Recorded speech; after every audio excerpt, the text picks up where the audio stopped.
do. So welcome everybody. I'll do the blessing. Baruch atah Adonai Eloheinu melech haolam asher kishanu b'mitzvotav v'tzivanu la'asok b'divrei Torah. Blessed are you, O Lord, King of the universe, who sanctifies us with his commands and commands us to engross ourselves in Torah. Okay. Tonight we're going to be looking at, again, the tabernacle and the Ark of the Covenant. And I think if we have some time, we'll talk about, because it is still Shavuot today and until sunset, and in fact, if you're outside of Israel, it's a 2-day Shavuot. So we may be able to talk about that a little bit. So wanted to go through the Ark of the Covenant, and so we have people that are may not be able to pick up the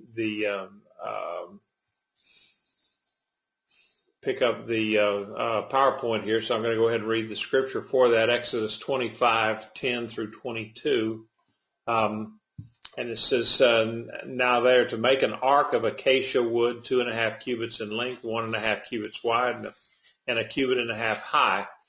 You are to overlay it with pure gold inside and out, and make a crown of gold around it. And you're going to cast 4 rings of gold for it. Place them in its 4 feet. 2 rings will be on one side and 2 rings on the other side. Also make poles of acacia wood and overlay them with gold. You are to put the poles into the rings on the sides of the ark in order to carry the ark. The poles are to remain in the rings of the ark and not be taken from it. You are to put the testimony, which I will give you, into the ark. Then you are to make an atonement cover of pure gold, 2.5 cubits long, 1.5 cubits wide. Also make 2 cherubim of gold from hammered work at the 2 ends of the atonement cover. Make 1 cherub in one end and 1 cherub in the other. Of one piece with the atonement cover, you are to make the cherubim at its 2 ends. The cherubim are to spread out their wings above, shielding the atonement cover with their wings, each facing its companion. The faces of the cherubim are to be turned toward the atonement cover, and you are to put the atonement cover on top of the ark. And inside the ark, you will put the testimony that I will give you. I will meet with you there. I will speak with you from above the atonement cover, from between the 2 cherubim that are on the ark of the testimony. About all that I will command you for B'nai Israel." Okay, so that's the scripture that involves all this. Let me go ahead and mute everybody. I got everybody muted, so if you got something to say, then go ahead and hit it with the chat, and then we'll be able to see and respond. Okay, and now here is I got a picture. This is a representation possibly of the Ark of the Covenant. I don't know if that's what it looked like. I had another one somewhere that the Indiana Jones version of the Ark of the Covenant, where it was a lot more ornate and had the rings down at the bottom. And this one doesn't show the little crown around it that some of them do, but it does have the cherubim, and they're facing each other. We really don't know what it looks like, because obviously it's been lost to us in the antiquities. So, but it was to give you kind of an idea of this thing. Its dimensions, it says 2.5 cubits long by 1.5 cubits deep and 1.5 cubits high. Now that translates, if you're using a cubit, as being 18 inches, which was typically the span from the end of your fingers to down to your elbow, the span of the king or something. And so that was kind of what was used, and it was kind of like 18 inches. Now, I understand that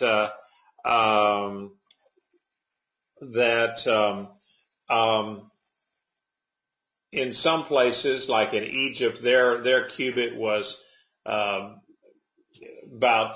20 inches, 20.7 inches or something like that. So it was just a little bit larger than this 18 inches. But anyway, that's about what this would be, 45 inches by 27 by 27. Now, I recently made a hope chest for my granddaughter, and the dimensions on it were 45. I think they were about 45 inches.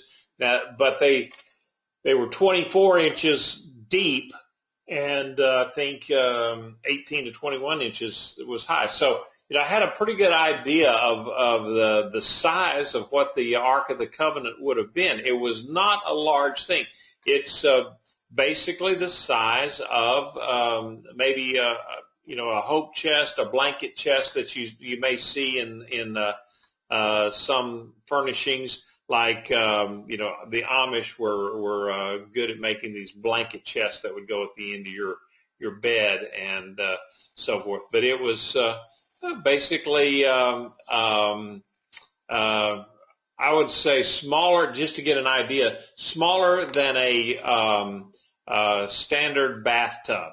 If you can picture that, what that size would have been. So that would have been the size of it.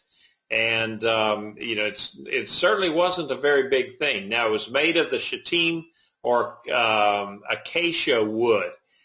Now, I talked about last time we met, we talked about the acacia wood, where it was a tree that grows in the desert. It is extremely tough wood. I've just never seen anything like it. How tough it is. I mean, you could not tear a twig off of the tree. You had to cut it off of it with my little handy dandy Boy Scouts knife there, or my Gerber knife, something that's got the little saw blade on it.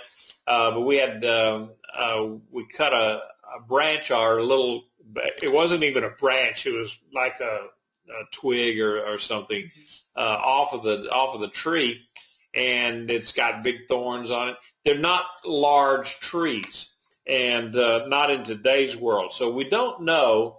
It says that the planks of the tabernacle were made with these things, and the planks were a couple of feet wide and 10 feet tall. So, how in the world they could have come up with planks that large, out of these trees. The only thing I can think of is that perhaps the trees were they may have been plentiful in that area, 3,500 years ago.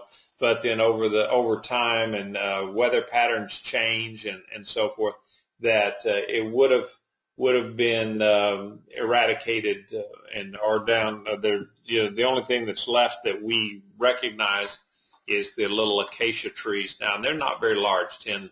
The ones I saw were about the size of a mesquite tree.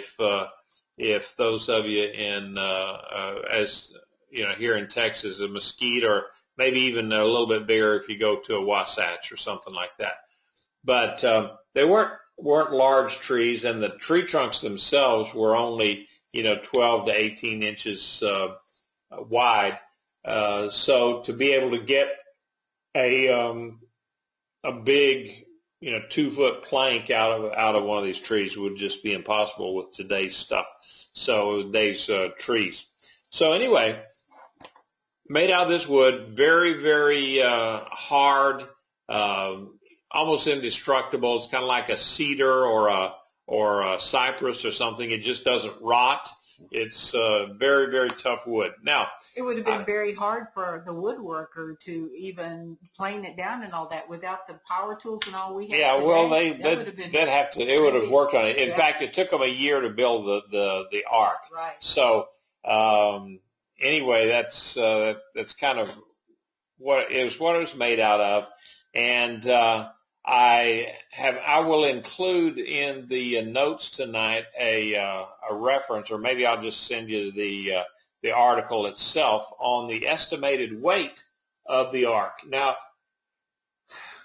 I had some friends that had gone to Israel sometime after we went in 2013, and they had a tour guide there that was talking about the ark and how much it would weigh, and he says it would have weighed somewhere around 3,300 pounds by the time you put the gold on it and all this and that and the other, and that whenever they had to move it with the four Levites, schlepping the thing from one place to another, it would have. It said that they couldn't have picked it up, obviously, if it was 3,300 pounds, but that the Holy Spirit or God's Spirit came and lifted the ark up for them so that it was just as light as a feather and they could carry it away.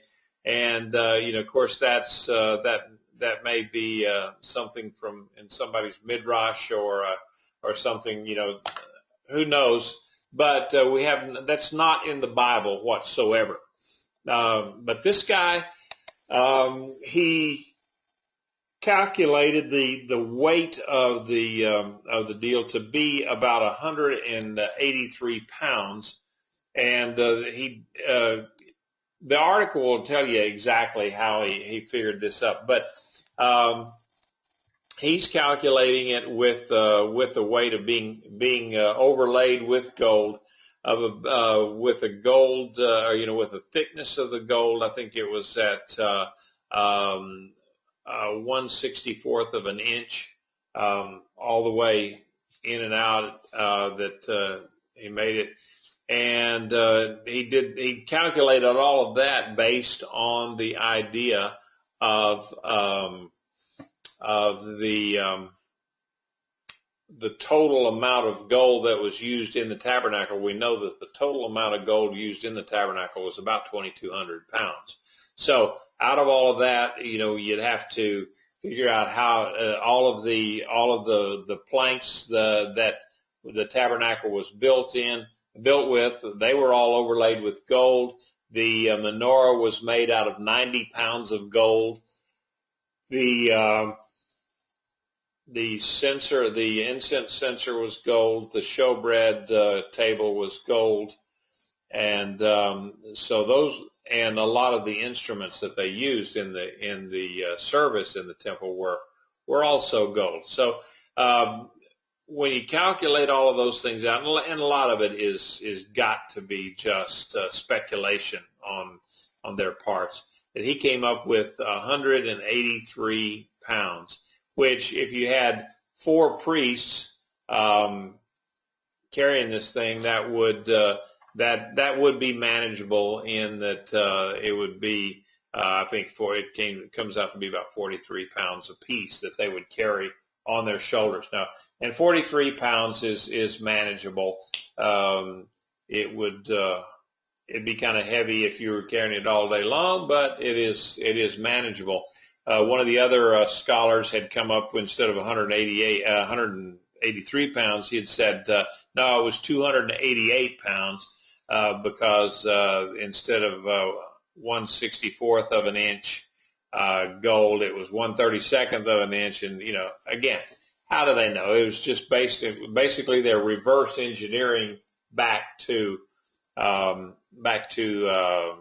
some kind of estimate of the amount of gold that would have been used in this. So anyway, that's it was kind of an interesting way that he calculated all of that, and so I will include that in the notes when I shoot all this stuff back to you, because it's just kind of interesting stuff.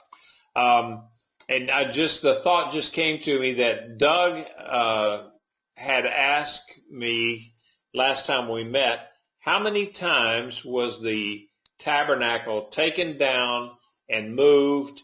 And I went back through and looked it all up, and The best I can tell is that it was possibly moved about 38 times in the 400 or 500 years that the tabernacle was actually used, and it was moved, obviously quite a few times during the 40 years of wandering through the desert and wandering through the wilderness. But where that's just my count. I went and looked at all the different times that they moved and the various places, and it looked like it's possibly about 38 times that they moved. But there again, I couldn't find anybody that, I looked it up, tried to find somebody that would say, oh yeah, the ark was moved, or the tabernacle was set up and moved 38 times or 40 times or whatever. I never could find anybody to do that. So anyway, that's my best guess, Doug, and I could not find anywhere where anyone would make a guess as to how long it would take them to break it down and then set it back up.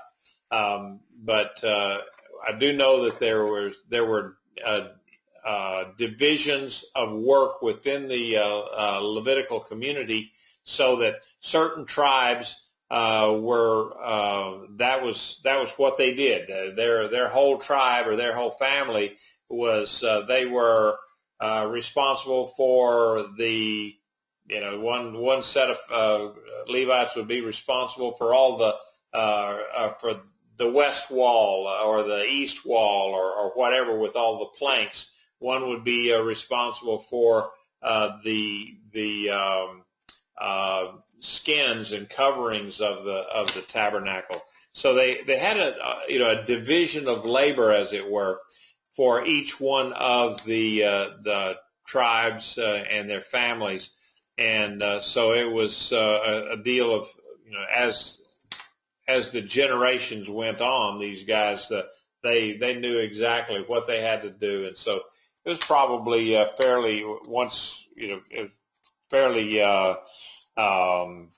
smooth operation after you do it for so many years. And, it's kind of a, what did Hank Williams Jr. say? It was kind of a family tradition. So they would all know exactly what they had to do. Okay, now, in the Ark of the Covenant, there were the two tablets of the Ten Commandments. Now,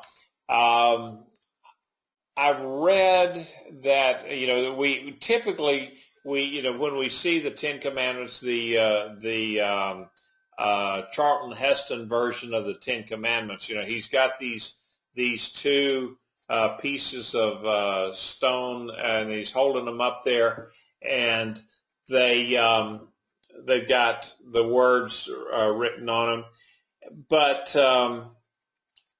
I think it's something. It's maybe you might want to consider this, that perhaps the Ten Commandments were written on the front side and on the back side. Now, I read where there was a midrash that said that the Ten Commandments were written on blue sapphire because that was the color of the sky, and that God did it with His own finger, and they were it was miraculous because in some of the letters like Mem and so forth, that there's an inside portion of it, so it would just have to float there in space. But that was a midrash. I thought that was quite comical. But to say that, I think that the writing was on both sides of the Ten Commandments, because typically in the Mideastern contracts, and this was a contract. This was the Ten Commandments, or the whole covenant with Israel was kind of patterned after the suzerain, what we call a suzerain treaty, or a treaty from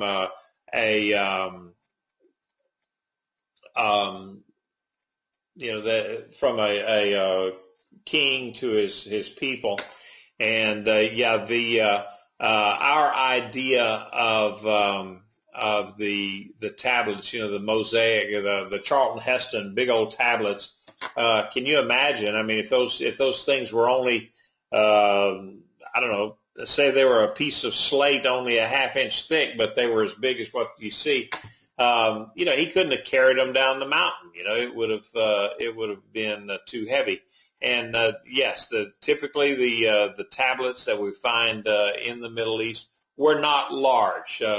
Hebrew is a very economic language, and so they can say a lot of things in just a couple of letters. And but what they would do is they would have the contract. Each party of the contract would have a copy of the tablets where they wrote the contract, and typically, that they would do it with in a clay tablet that was still soft, and they could use their little instruments. I think cuneiform was the language or the type that they did back in those days. But they would make that into the soft clay, and then it would dry. But then each party of the contract would have a copy. So it would make sense that the two tablets in the idea of the tablets, and I hope you get this, each party would have a copy of the tablet. So since this was a contract between God and his chosen people, it would make sense that both of the contracts, as it were, would be in the Ark of the Covenant, written on both sides of the tablets. That so because God was residing there, and of course the people were residing there, so they both had copies of the commandments in the Ark of the Covenant, and that was there, and it called it the Ark of the Testimony, as it were. And so that's just something that in some of my studies I had come across, that it was possibly that. Now, I don't know anybody. Let me open it up. Anybody got a comment on that? No, Ingrid said it's still not hearing me. So Steve, yeah. The only comment I would have is that there have been archaeological discoveries to confirm that these contracts or covenants were written on rather small stones, in lieu of what we see Charlton Heston carrying around. Yeah, I would say that too, that these were probably not very large, that possibly maybe the size of a standard sheet of paper that we've got today, that 8.5 by 11, something like that, Not written on front. But it would have been written on front and back. And like I said, Hebrew is very, very economical. I can say an awfully lot. So I think you're right. It was small. Plus the ark is not a large thing. So that comes to the next thing that we've got here. Now let's see. In Hebrews 9 and 4. It talks about in the ark was a golden jar holding the manna, and Aaron's rod that budded, and the tablets of the covenant. Now, that seems to go against what it says in Kings there, that said I think 2 Kings, where it talked about that there was only the tablets in there. So no, it's 1 Kings 8 and 9 that states that only the tablets of the law were in the ark. So I don't know. People, there's all sorts of explanations for it. Hebrews 9 and 4 describes having the manna in there. But if you read in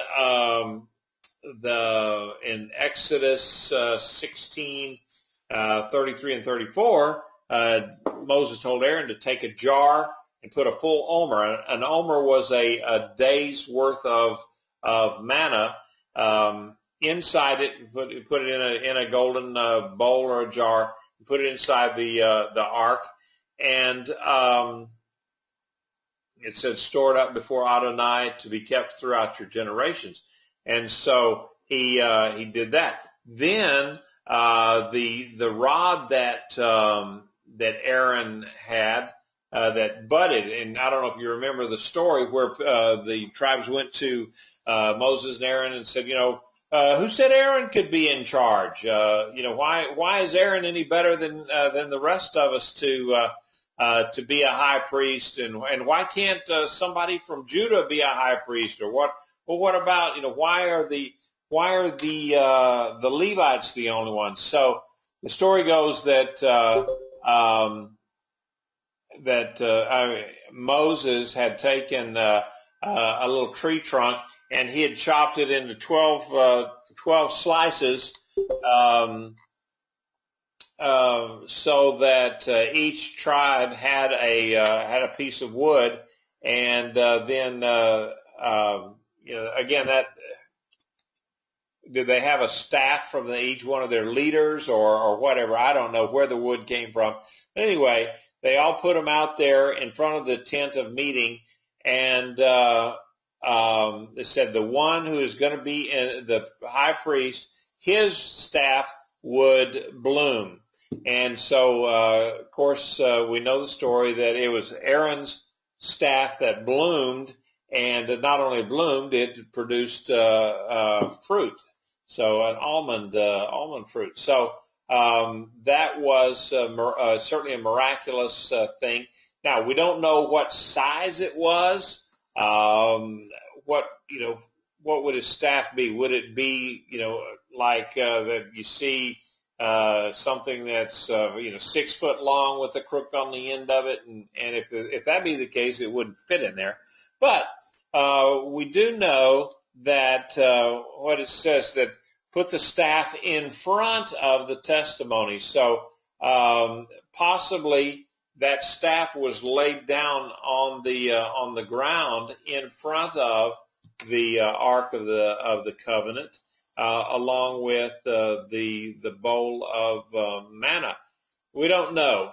There are writings in Greek. In the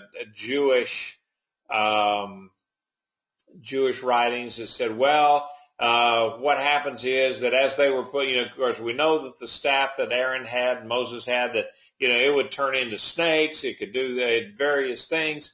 And so that when they started to place it in the ark, well, then it just kind of sized to fit. It would then be the 40 something inches long. We don't know. The thing about it is we just do not know. But back in Hebrews, it does talk about that in the Ark of the Covenant was the 2 tablets, the bowl of manna, and Aaron's rod.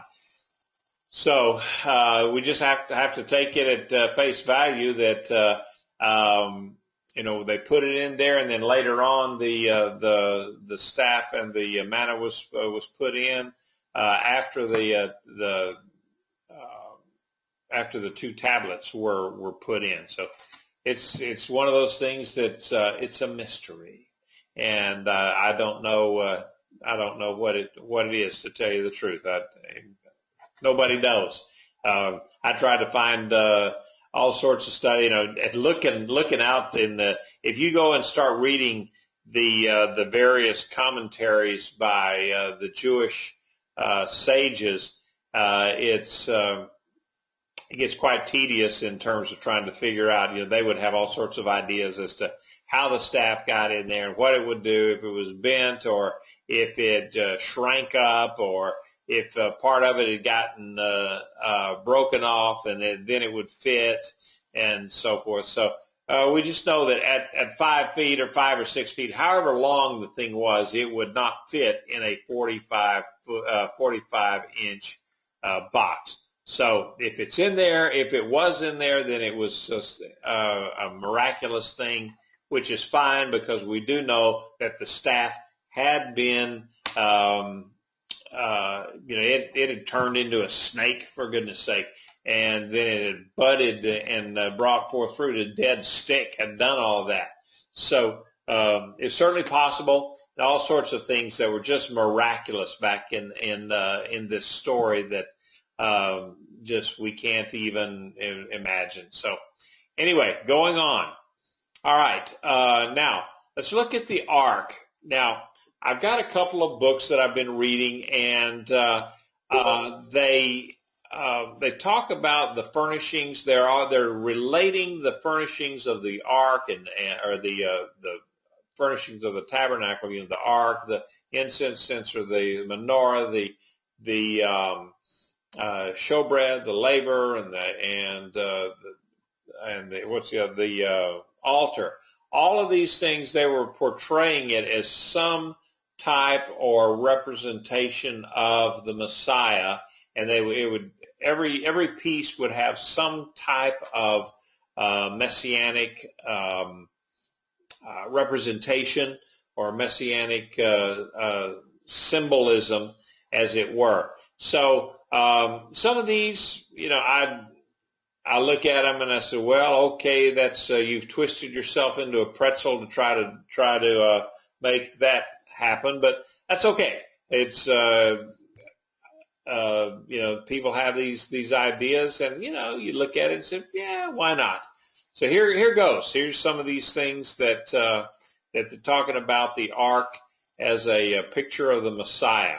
Now, obviously it had gold all over it, and we know that gold signifies royalty or deity, and in this case they're saying deity.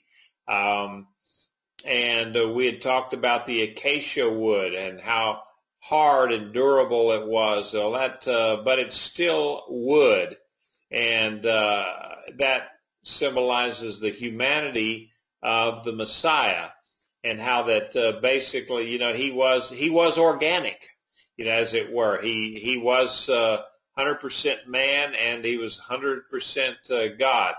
Now, and the wood then being overlaid with the gold symbolizes that dual nature of Yeshua. He was divine, and he was also human, and so that would symbolize that. Now, I also read where one person,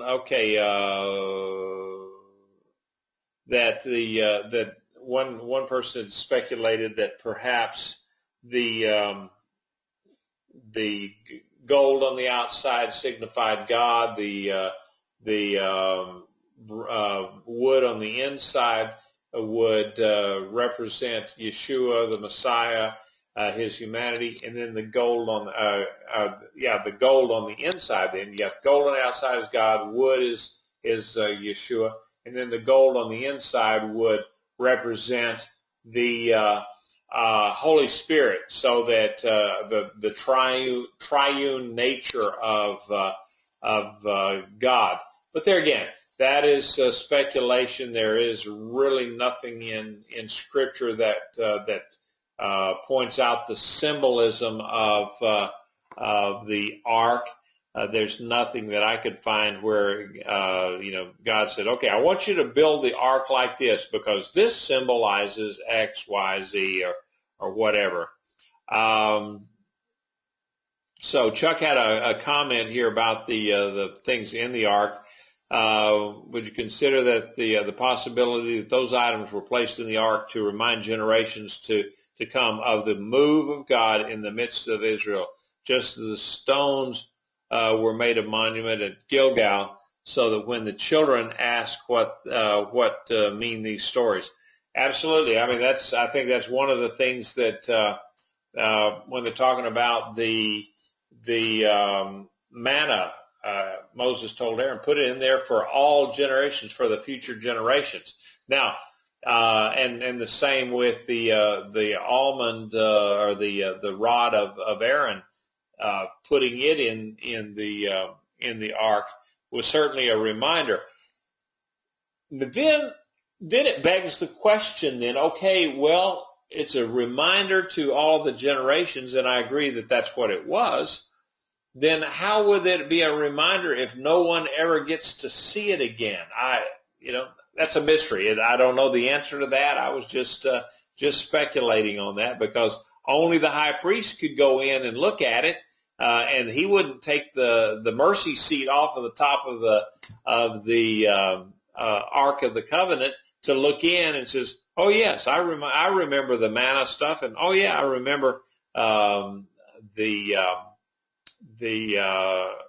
rod of Aaron.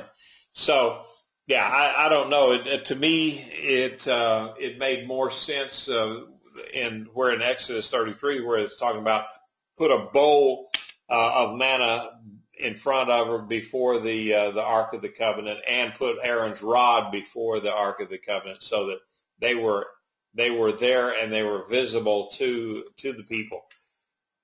Then, when in Hebrews 9:4, when it's talking about having those things in the ark, I don't know. Is that a contradiction?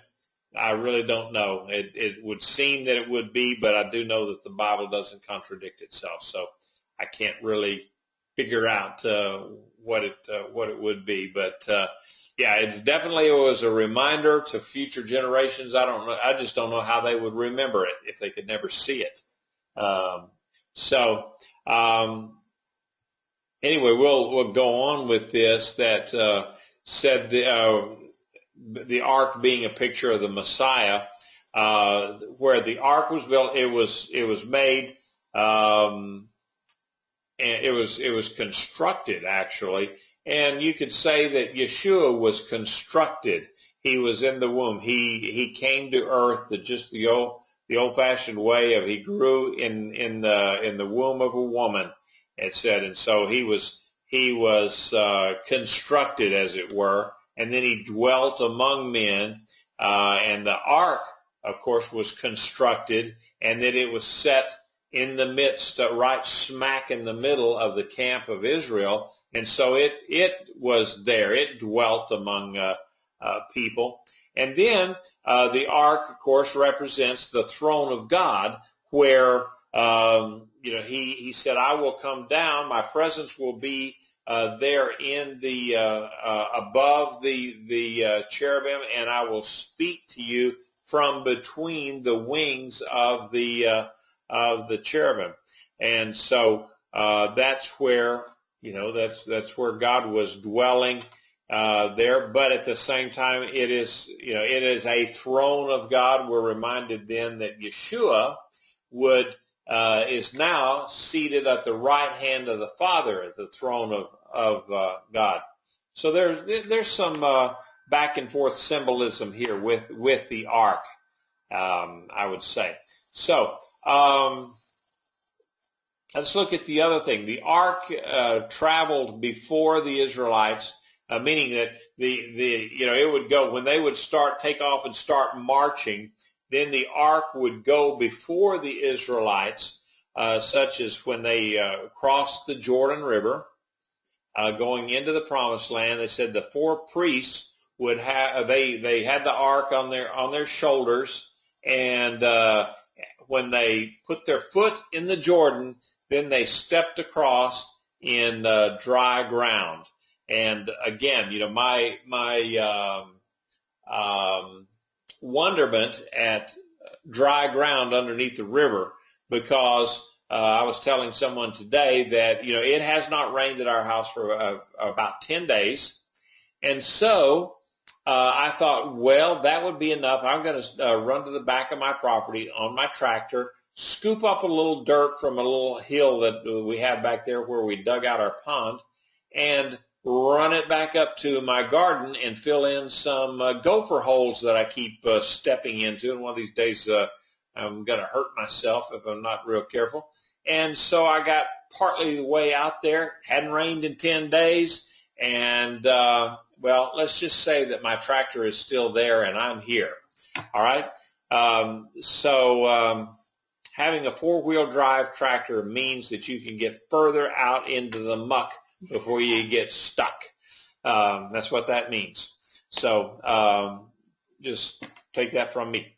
All right, but the ark went in front of the Israelites. It was God's presence was leading them. It was in front of them.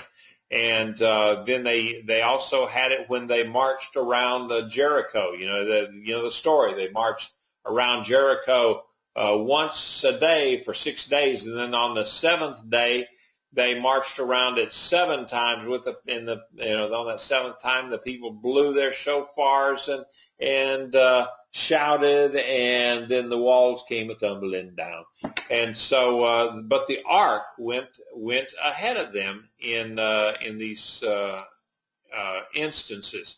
Now, also another aspect of the ark was, if you remember, when there was difficulty between the tribe of Benjamin and all the rest of the tribes, they actually went to war against Benjamin. Now, of course, Benjamin being one of the smallest tribes, you would have thought that would have been a very short engagement, because they had 11 tribes against the one of Benjamin. Well, guess what? Benjamin whooped them twice.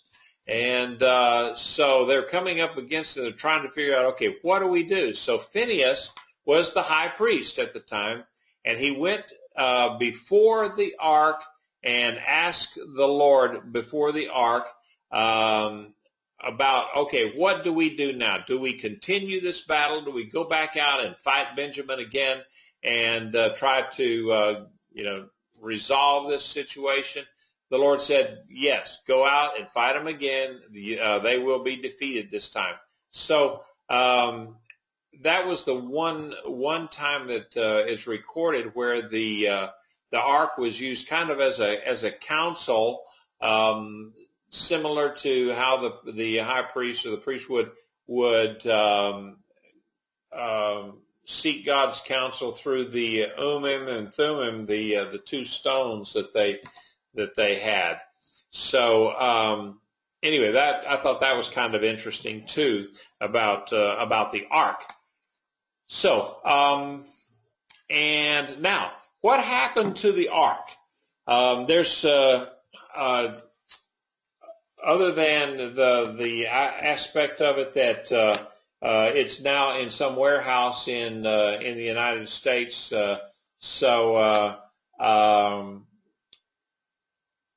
Anyway, there's about 7 different things that let me get over here to it. That as far as the ark is concerned, where it might have gone. So these 7 little bullets here were some of the ideas as to where it might have been. Now, some of them say that it was destroyed by the marauding Babylonians when Jerusalem was captured by the Babylonians at the beginning of the Babylonian exile.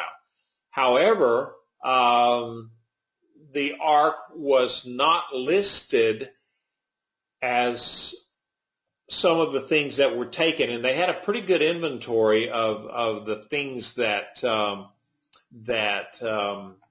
they had carried away, because the king wanted to know exactly what the booty was that he had taken away, and of course, then that way he would know if he was being cheated or whatever. Plus, it was a brag list. He said, "Look at all this gold I got. I got so many talents of gold. I got so many talents of silver. I've got all of this, got all that," and so that was not listed in the inventory.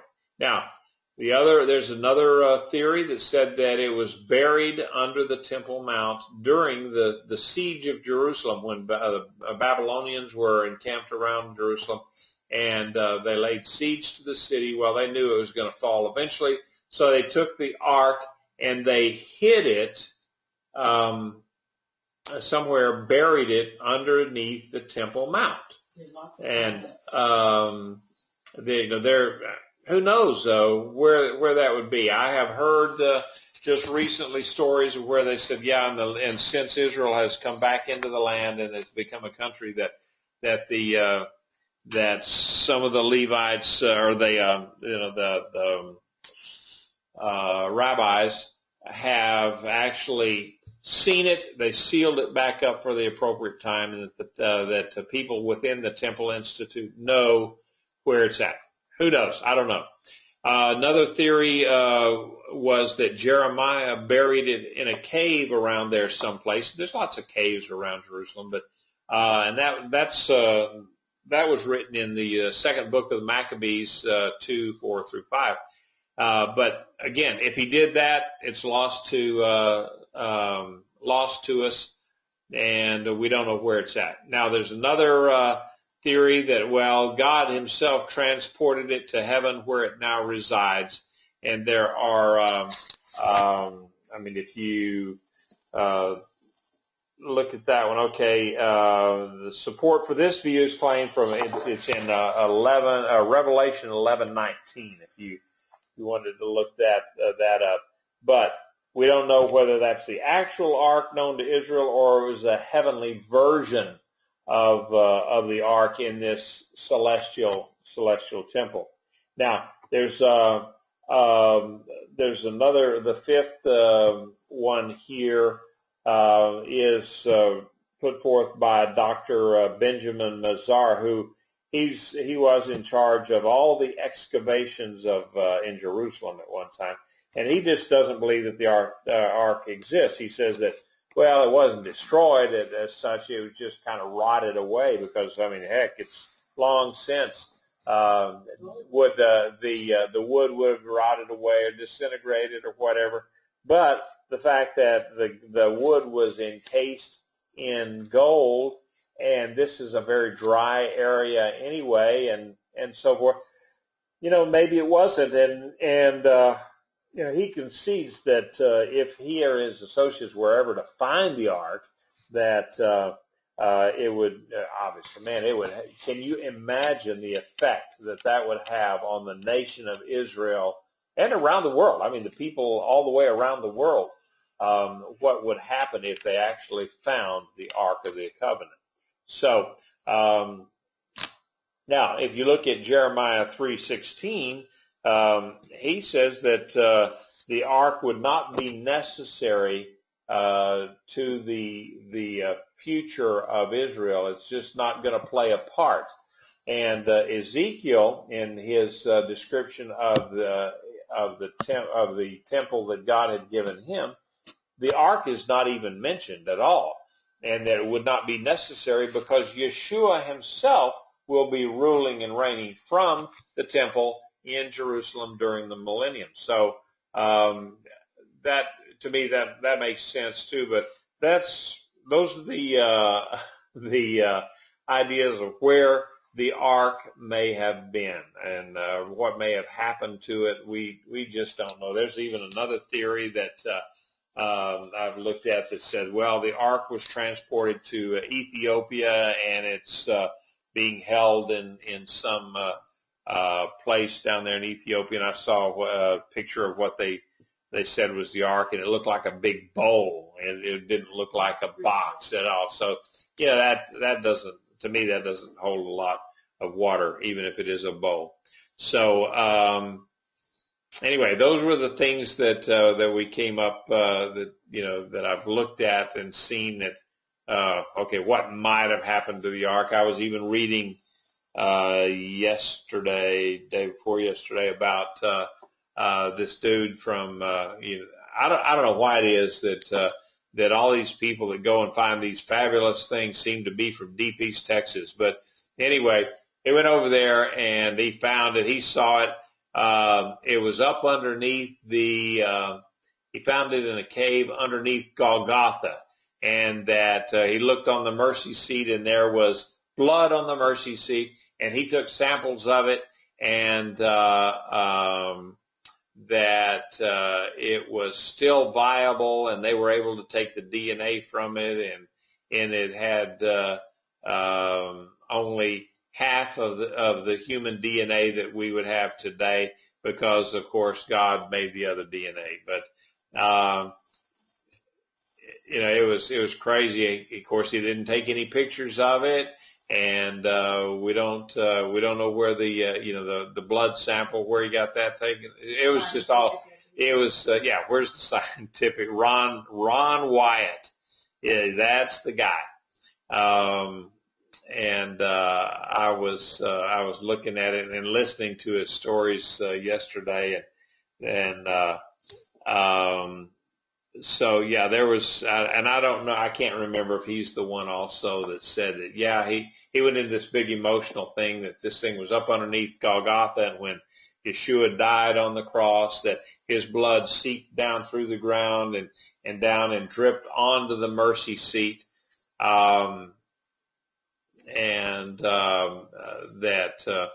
It just seemed kind of incredible to me. But well, if he had found it, several other people would have found. Lots of others. Yeah. The Israeli archaeologists and all. I mean, that doesn't hold water. So anyway, it's way.